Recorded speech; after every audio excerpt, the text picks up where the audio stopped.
Hi everyone, and welcome to the coloring portion of the Flowers, Floral and Foliage challenge entry for the Lawn Fanatics challenge. So I am going to color a whole bunch of different lawn fawn images here. And again, the different stamps I'm using is a Home Sweet Home, Blissful Botanicals, Fairy Friends and Critters in the Forest. Both the Blissful Botanicals and the Home Sweet Home are sadly discontinued or retired.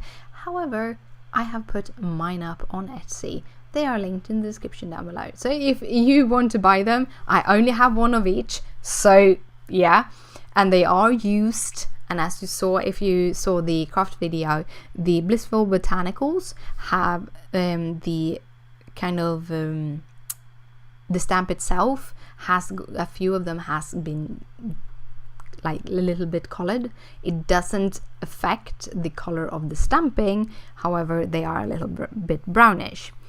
That's how it goes, because some inks will stain your stamps, but it will not kind of affect how they stamp or which color it will stamp out. It's just that the polymer have kind of absorbed the color into itself. But yeah, so if you're interested in those, you can find them there.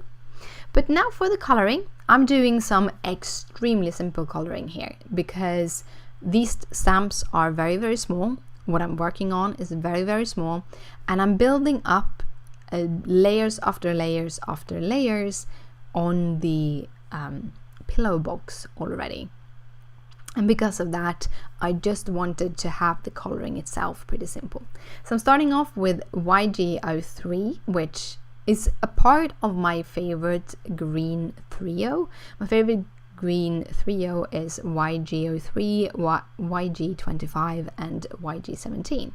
However, I'm skipping YG25 because when you're working, the smaller the area is, the more midtones you can remove, basically, and your eye will kind of fake it and say, oh, it's very nicely shaded when it isn't.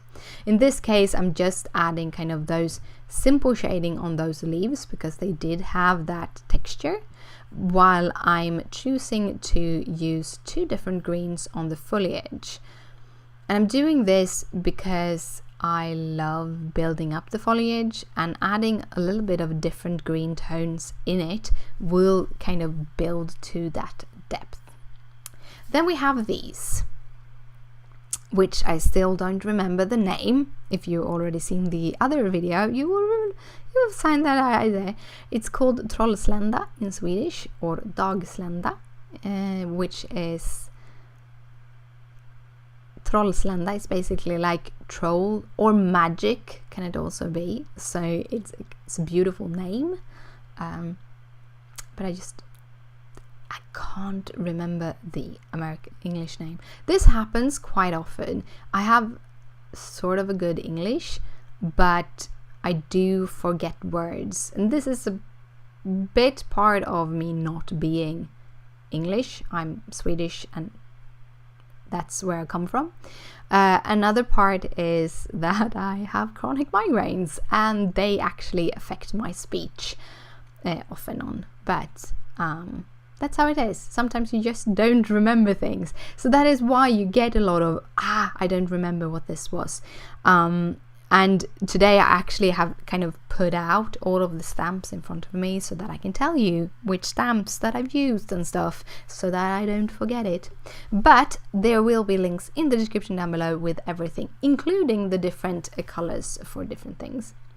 For the little toadstools, because these are toadstools that Mario has actually taught me, I just used two different reds and one gray to add the dimension.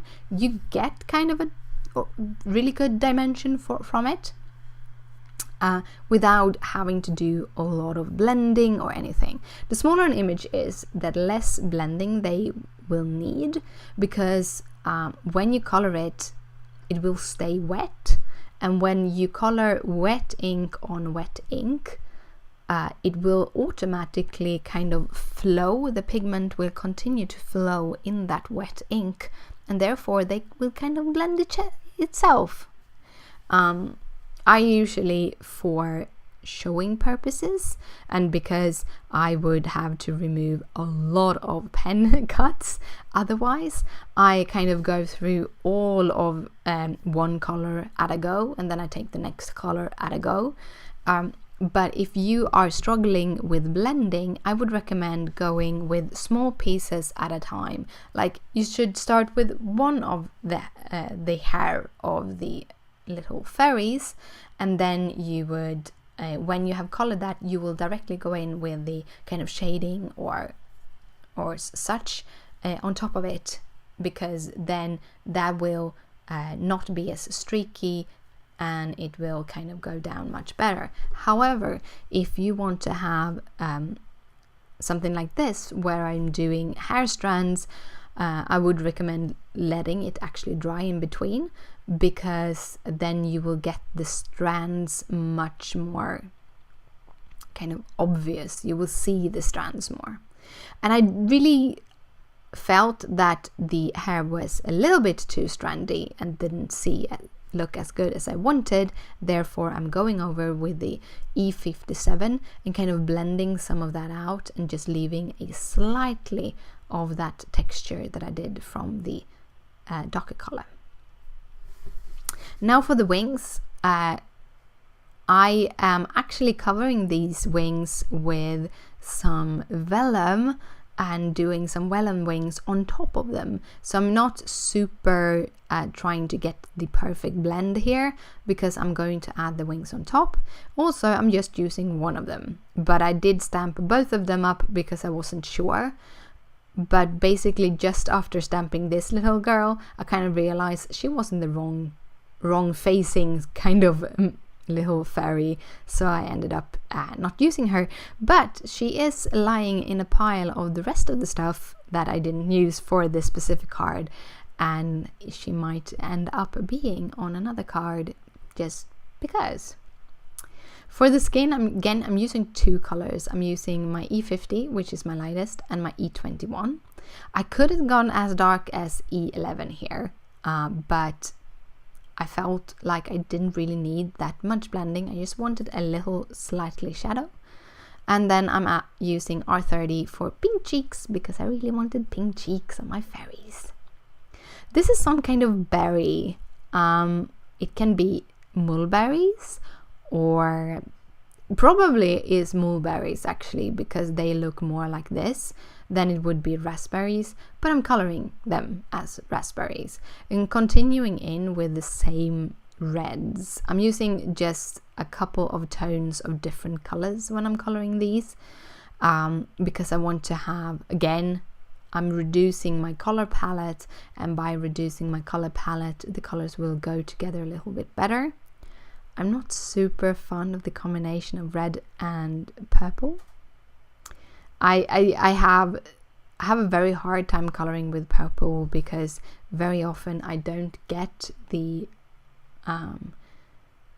matching as I want it to be when it comes to colors. So I'm not super happy with it, but it works. And as long as it works, well, then you get to see it. You don't know how many of these kind of videos that I've recorded and never edited because the card just didn't end up being what I wanted. I have those days. And nowadays, when I start doing something and I feel this just isn't working, I'm not just finishing it. I go and do something else just to kind of get out of my own head and continue. But yeah, this is the coloring. I have little left of this coloring today. It's a very short video because it's very quick and very simple coloring, but you get to see all the coloring anyhow, all the mixing. I'm gonna finish off with some yellow dots in the flowers and a little light, a fairy light. It's not really a fairy light, it's just a lantern. That's the word. Look, some words I do remember what they are. And coloring the lantern. And that is the coloring for today. Thank you so much for watching. No!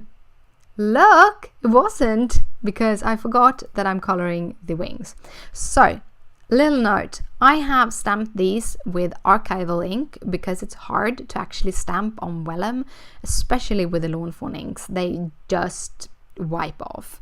So I stamped them with Archival inks, but because Copics don't work with Archival inks, I actually have turned the vellum upside down and I'm coloring on the inside.